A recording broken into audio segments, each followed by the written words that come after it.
Hello, everyone, and welcome back where learning English is easy and fun. I'm Emily. Hello, Emily. Hi, everyone. We are so thrilled that you are joining us today for a very exciting and special episode. Exactly, Paul. Today we are doing something totally different from our usual lessons, and honestly, it is super fun. It really is. Today is our ultimate English listening challenge, and we're putting your ears to the real test. That's right. Have you ever wondered if you can actually understand real, fast native English out in the real world? Well, today you're going to find out. And don't worry, because we are right here with you the whole time. Here's how the game works today. We're going to play 3 short, natural English conversations for you. We will speak at normal native speed, just like 2 friendly Americans chatting on the street or in a store. Your job is just to listen closely. We'll play the conversations straight through without stopping, and there's no help on your first try. And please do not stress at all if you miss a few words. That is completely normal and is part of the game. Exactly. After each conversation, Paul and I will go back and review the whole dialogue together with you step by step. We will explain all the tricky parts like fast speech, slang words, and those casual contractions that always trip people up. So make sure you stay with us until the very end so you can count your points and see how well you did. Are your ears ready for the game? Let's jump right into challenge number 1. Awesome. For this first challenge, we're starting at an easy and comfortable level, around A1 or A2. Right. The situation is very common in daily life. 2 friends are texting and chatting about their plans for the weekend. Listen carefully to how we make informal suggestions and ask about free time. Okay, here we go. Hey there. What are you up to this Saturday? Not much, honestly. I'm just hanging out around the house. Why? What's up? Well, I'm going to check out that new coffee shop downtown. Want to come with me? Oh, yeah. I'd actually love to. What time are you thinking? How about around 10 in the morning? We can grab some coffee and maybe a delicious pastry or something. That sounds great to me. Should we meet right in front of the shop? Yeah, perfect. I'll text you the exact address when I leave my house on Saturday. Awesome. I really can't wait to try their famous iced latte. Me too. All right, I will see you Saturday morning at 10. See ya. Have a really good week at work. And that is the end of conversation number 1. How did you do out there on your very first test? Hopefully you caught the main idea. 2 friends happily agreed to get coffee together this Saturday morning at 10 o'clock. Exactly.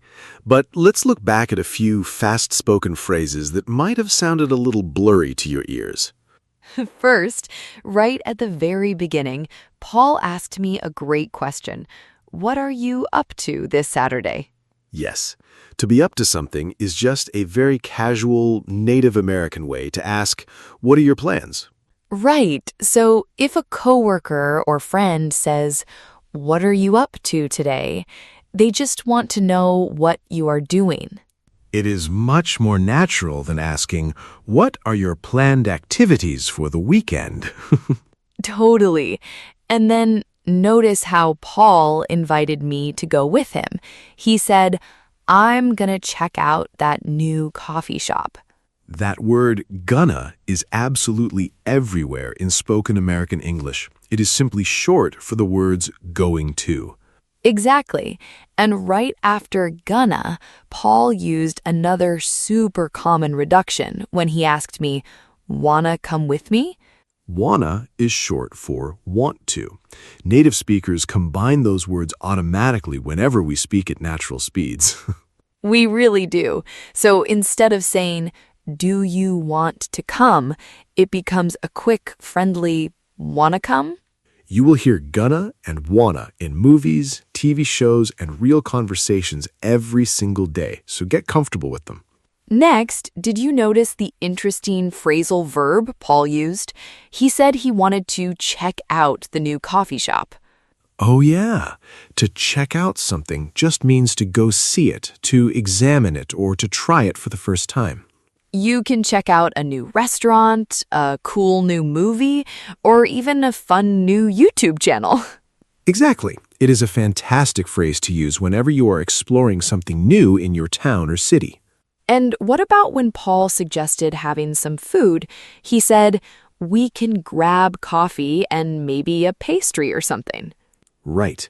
The verb grab literally means to take something quickly with your hand, but in casual English, it means to get food or drinks.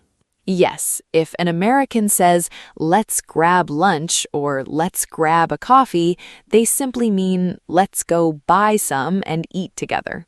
It sounds so much more relaxed and natural than saying, let us purchase and consume beverages together.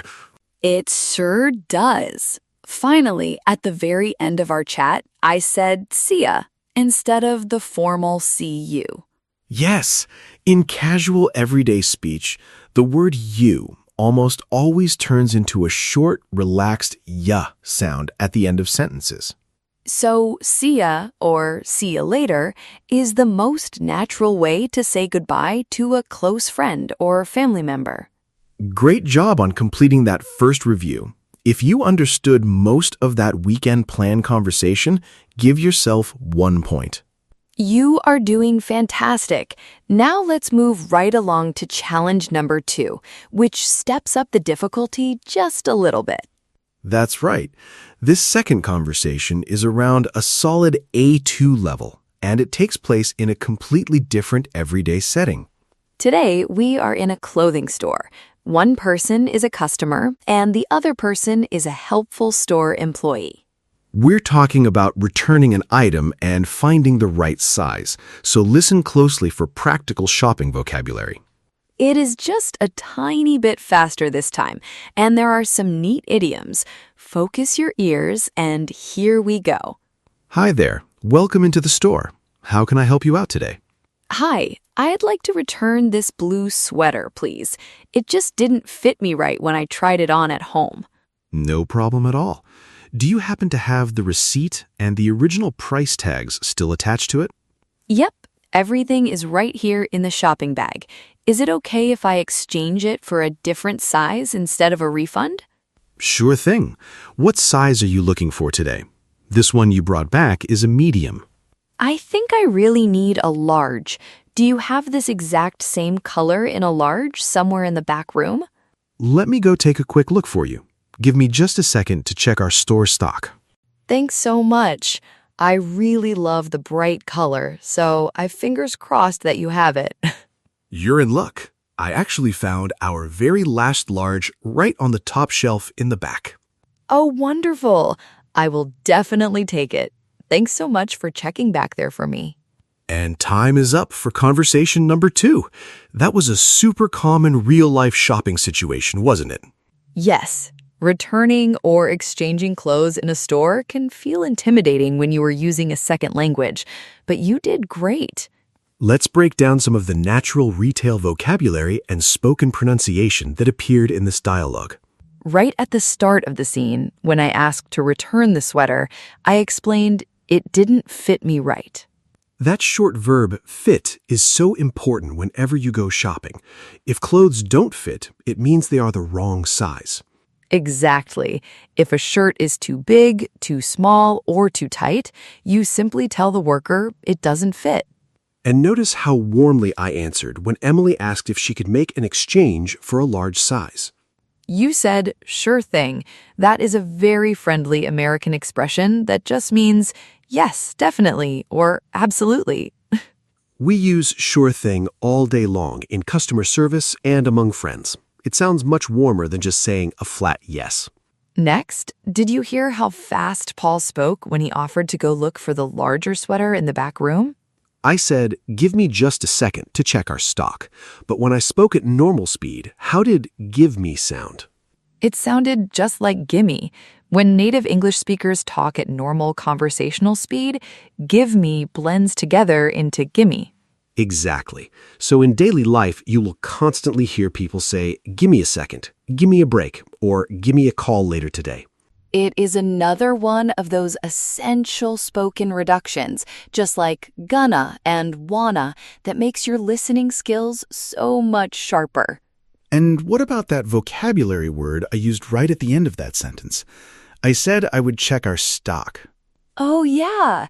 In a retail store, stock refers to the total amount of products or items they currently have available to sell. Right. So if an item is in stock, it means the store has it. If it is out of stock, it is completely gone. It is so useful to ask a store worker, "Do you have this in stock?" whenever you can't find your size on the shelf. Finally, when I walked back out with the large sweater in my hands, I used a super positive expression. I said, "You're in luck."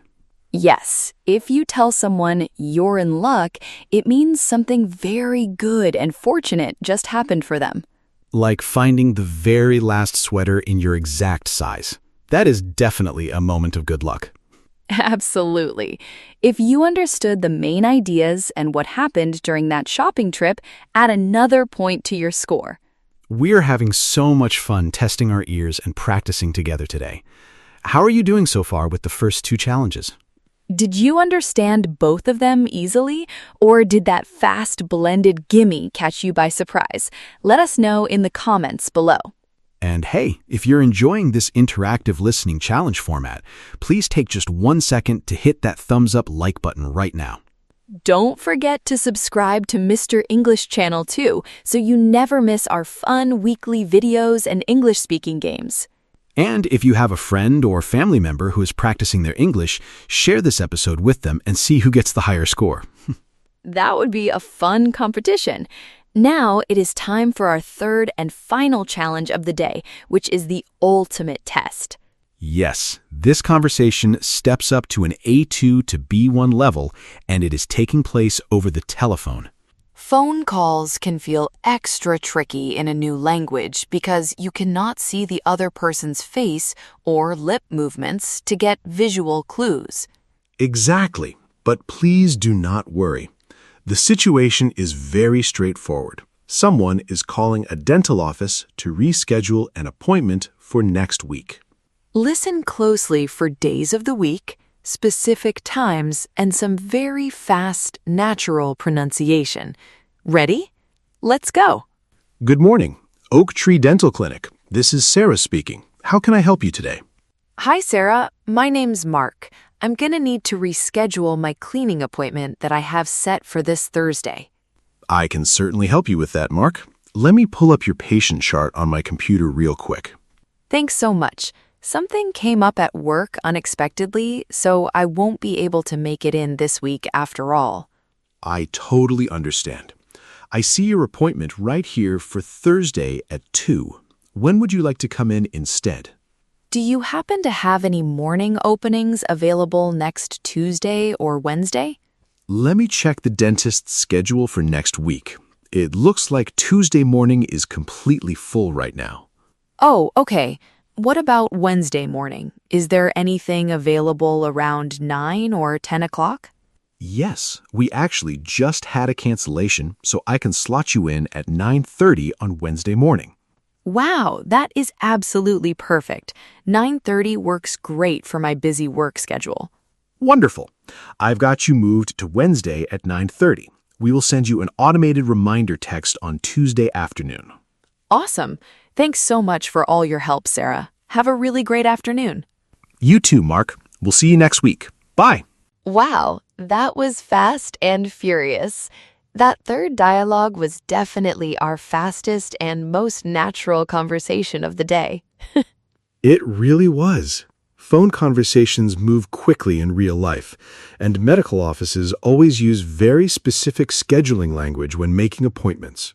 Let's dive right in and unpack all those juicy vocabulary words and tricky pronunciation reductions from that phone call. First, Mark said right at the start that he needed to reschedule his appointment. That helpful prefix re means to do something again. Exactly.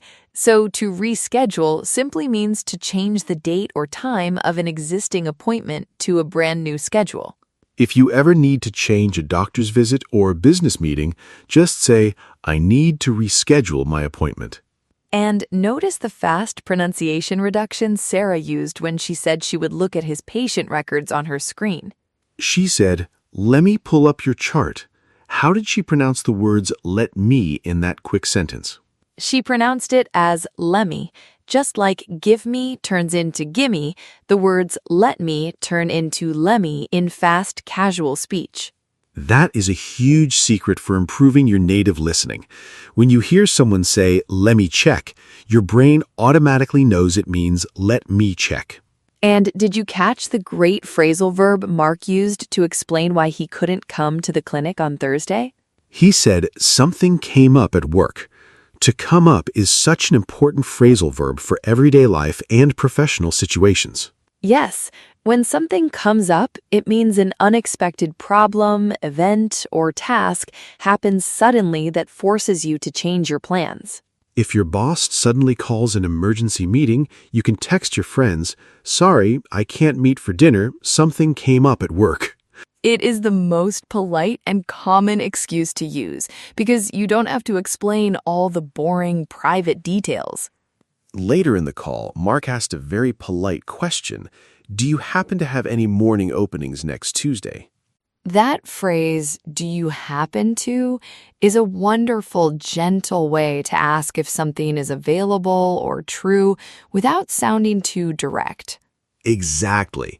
It sounds much softer and more polite than just demanding, do you have morning openings?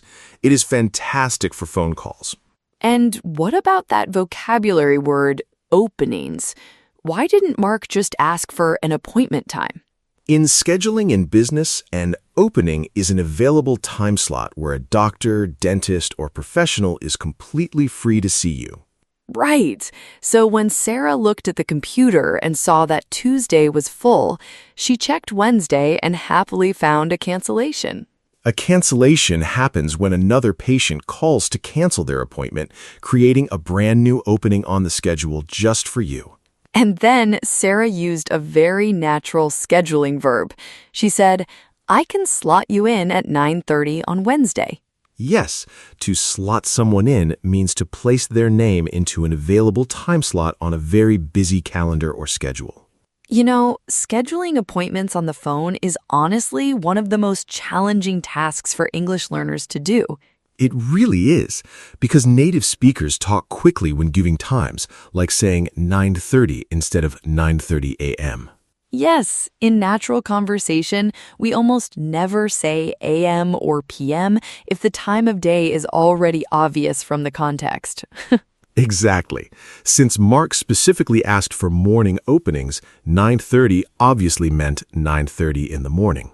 Noticing small context clues like that is exactly how you build confidence and become a true master at English listening. If you understood why Mark needed to change his dental visit and the new time he received, give yourself your third and final point. Speaking of mastering your English, we know how hard it is to find native speakers to practice listening and speaking with every single day. That is exactly why we created Mr. English AI.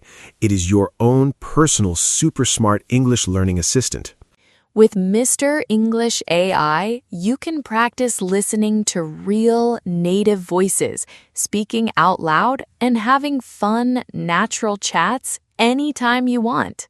It is available 24 hours a day, 7 days a week, right on your smartphone or computer to help you improve much faster. Whether you want to practice job interviews, casual small talk, or tricky grammar, Mr. English AI is always patient and ready to chat. We put the direct link right down in the episode description below. So go click the link and try Mr. English AI today.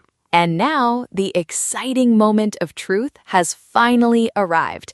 It is time to calculate your final score for today's big listening challenge. How many points did you score out of 3 today? Did you manage to get all 3 challenges completely right? If you scored a 3 out of 3, huge congratulations to you. Your English listening skills are really sharp and awesome. And if you scored a 2, a 1, or even a 0 today, please do not feel disappointed or discouraged at all. Exactly. Real spoken English is full of fast linking, casual slang, and tricky word reductions that take time and patient practice to get used to. Every single mistake you make is just a stepping stone that helps your brain recognize those fast native sounds next time. The most important thing is that you showed up and challenged yourself today, and that means you are making real, valuable progress. Please drop a comment below right now and tell us your final score from 0 to 3. We love reading every single comment. And remember to subscribe and like this video so we can keep making fun, interactive listening challenges for you every week. Thank you so much for spending your time and learning with us today. Keep practicing your listening, and we will see you next time. Bye, everyone. Happy learning and see you soon.